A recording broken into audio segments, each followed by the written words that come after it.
A nadie escapa que el ferrocarril forjó nuestra nacionalidad, ya que fue creador de pueblos, integró las regiones, acercó las provincias, y es en ese marco que se comienza la construcción de este ramal desde Río Cuarto a Córdoba, aproximadamente en el año 1912.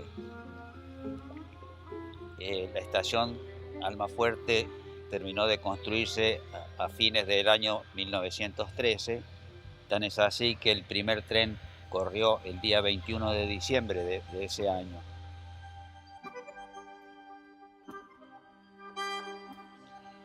Y las empresas ferroviarias fueron construidas por compañías inglesas, y la mayoría de ellas, y dos francesas, una que era el ferrocarril Santa Fe y otro que era el ferrocarril de Rosario a Puerto Belgrano. Esos dos solamente eran franceses, los demás eran todas compañías de Gran Bretaña.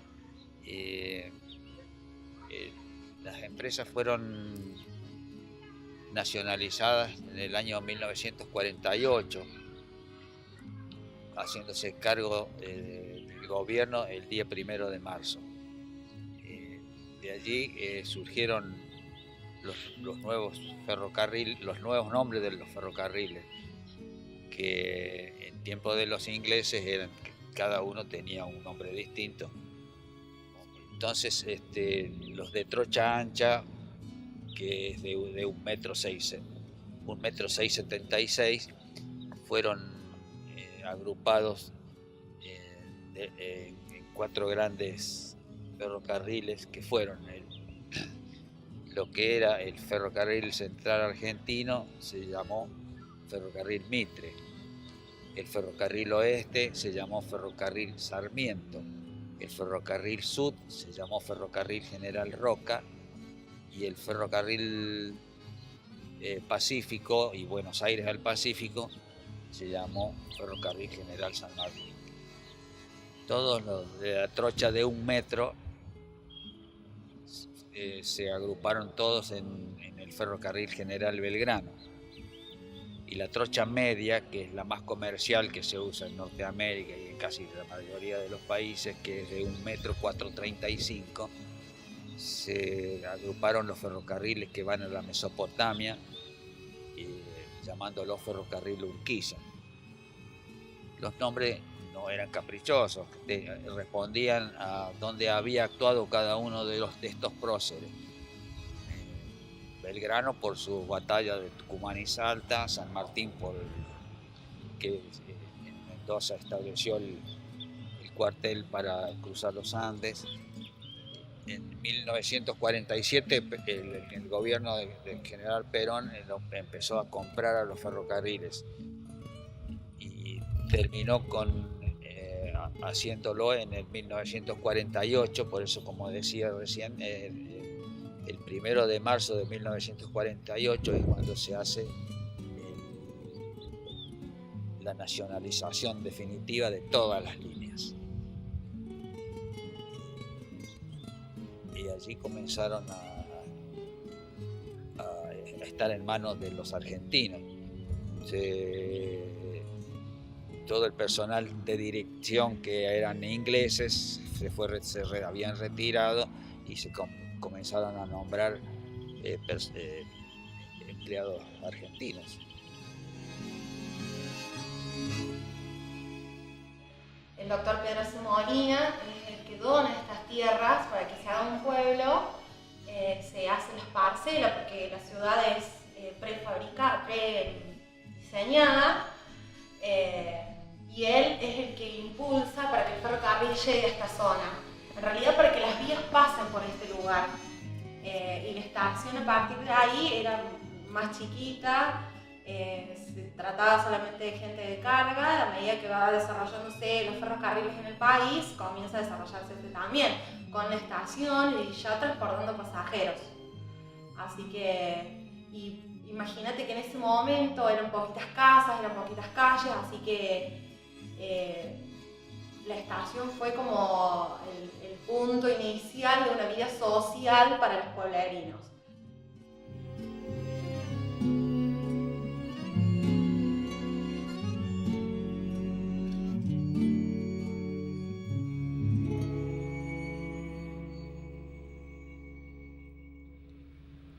Mi padre llegó, se hizo cargo de esta estación en el año 1952. En ese entonces yo tenía 15 años y llegamos a esta localidad en busca de que hubiera estudios secundarios para mi hermana y para mí, que habíamos terminado la escuela primaria. En ese entonces la estación Almafuerte estaba en su pleno apogeo, porque hacía poco tiempo que habían sido inaugurados los hoteles de la unidad turística de Embalse y los trenes venían desde Retiro trayendo los turistas para llenar esos hoteles. Así que llegan más de 800, más de 1000 personas a esta estación que bajaban acá, y la unidad turística ponía colectivos en la zona del frente para transportar, bajaban los pasajeros del lado del andén y transportaban a los colectivos hasta la unidad turística de Embalse. Así que esto fue como la vida social del pueblo. Acá venían a venderse loras, venían a venderse facturas, venían a venderse yuyos, y por supuesto todas esas anécdotas de la gente joven de la época que venía a ver cómo era la moda, si venían a buscar pareja, y bueno, hasta las orquestas venían a practicar acá, entonces recibían a los turistas con música. A los 2 años de haber llegado, mi padre había conseguido una vacante en la estación Capitán Sarmiento, en la provincia de Buenos Aires. Y cuando las autoridades de la unidad turística se informan de que mi padre había pedido traslado, le dijeron que cómo se iba a ir, siendo que atendía también a los turistas que llegaban y a ellos mismos. Y entonces le preguntaron qué pedía él a cambio de suspender su ida a Capitán Sarmiento. Mi padre, ni corto ni perezoso, dijo: bueno, si ustedes consiguen que le den empleo a mi hijo, yo renuncio a la vacante y me quedo en Almafuerte. Es así que en ese momento se decidió que se me empleara a mí como practicante de estación. Y ahí comenzó mi carrera ferroviaria, el 1 de enero de 1954. Hubo un tiempo en que, cuando se produjo el cambio de la locomotora de vapor por la diésel eléctrica, que eso fue alrededor de 1963, la cosa cambió un poquito. Habíamos conseguido como que una revitalización del ferrocarril. La máquina diésel eléctrica tenía muchas ventajas, porque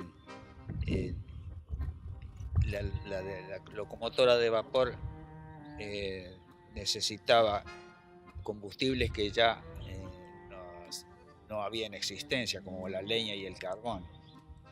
Entonces, y por sobre todo, la cuestión del agua, que en el norte es tan escasa, y la locomotora de vapor consumía mucha agua. La locomotora diésel eléctrica, con muy poquita, hace muchísimos kilómetros.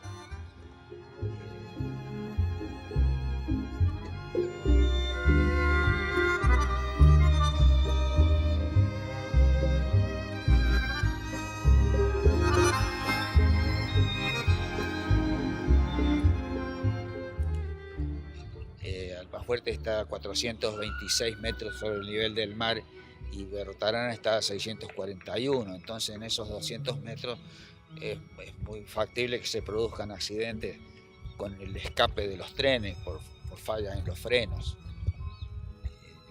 Entonces hubo muchas anécdotas, muchos trenes escapados, furgones escapados. Yo recuerdo una noche que había salido un tren de Piedras de los Cóndores, y claro, como la vía es un poco alta, de aquí a unos 6-7 kilómetros, se lo veía venir al tren. Entonces yo vi que la luz se desplazaba muy rápido. Entonces me di cuenta que venía sin freno.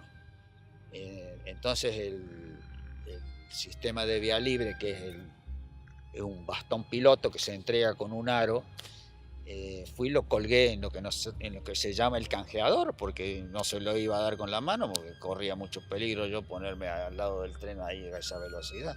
Así que enganchó la vía libre con el brazo que tiene la máquina, y el maquinista me tira un papel, un alambre enrollado con un papel enganchado. Y en el papel el maquinista me decía que pedía que le hicieran los cambios para Corralito en Río Tercero porque no lo podía detener. Y bueno, y bien pasó el tren, le avisé tanto a Río Tercero como a Control Río Cuarto de lo que sucedía. Y entonces Río Tercero dispuso los cambios, sí, para que el tren tuviera pasada para Corralito. Y bueno, pero afortunadamente lo pudo detener. Pasó la estación de Río Tercero, pero lo detuvo como a 1000 metros de la estación, más o menos.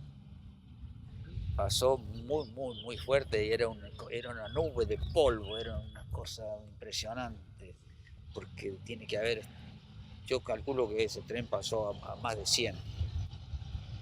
Sí.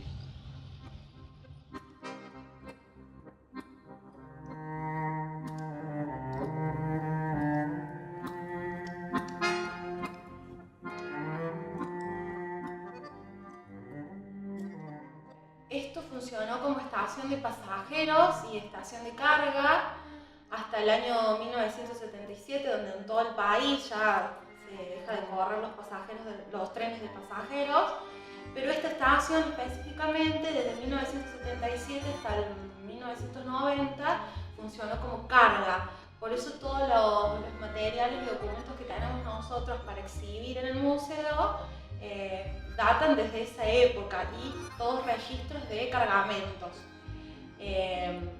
Así que hasta el 90 funcionó de carga, y a partir de ahí pasa en manos de la municipalidad, le donan el edificio a la municipalidad para que ellos le dieran una funcionalidad, digamos. Así que este edificio de la gestión del año 90 pasó a ser desde Centro Cultural a Secretaría de la Cultura, fue museo, y bueno, hasta esta nueva gestión que es lo que estamos viendo ahora, que es exclusivamente museo, donde seguimos recibiendo colecciones y seguimos innovando con nuevas actividades.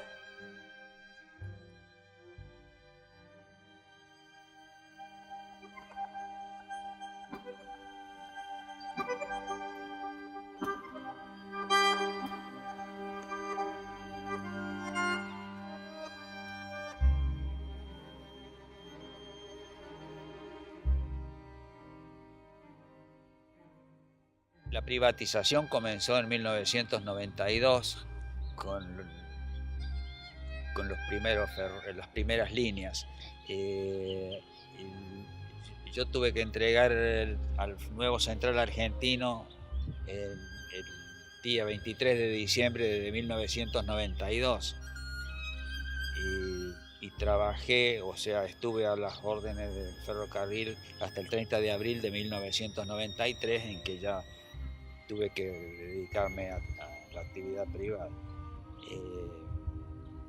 Lógicamente que uno sintió una gran desazón, porque siempre yo había pensado que iba a terminar mis días en el ferrocarril, pero no fue así. Entonces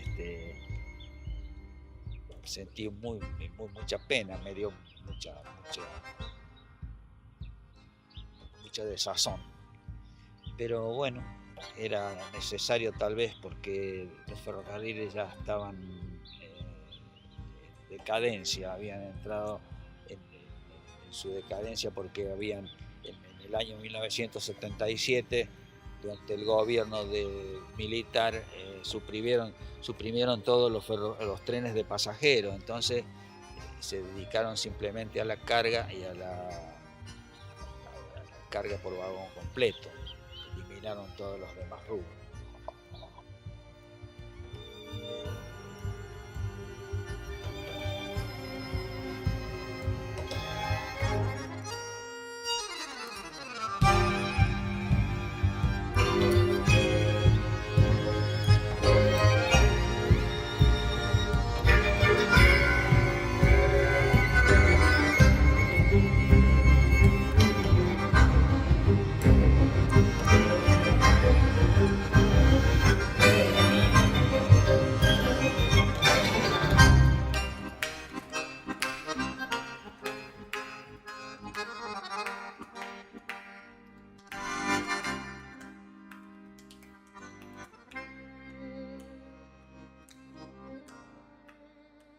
No estaban ni los trenes de pasajeros y también se perdieron el tráfico que nosotros llamábamos de lotes, o sea, pequeñas consignaciones o encomiendas, la paquetería, como se llama.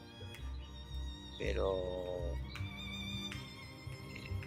fue un momento muy triste cuando tuvimos que entregar todo lo que nosotros habíamos cuidado con tanto esmero. Bueno, se perdió. Como las estaciones empezaron a convertirse en taperas y la depredación fue muy grande. Produce un sentimiento muy encontrado.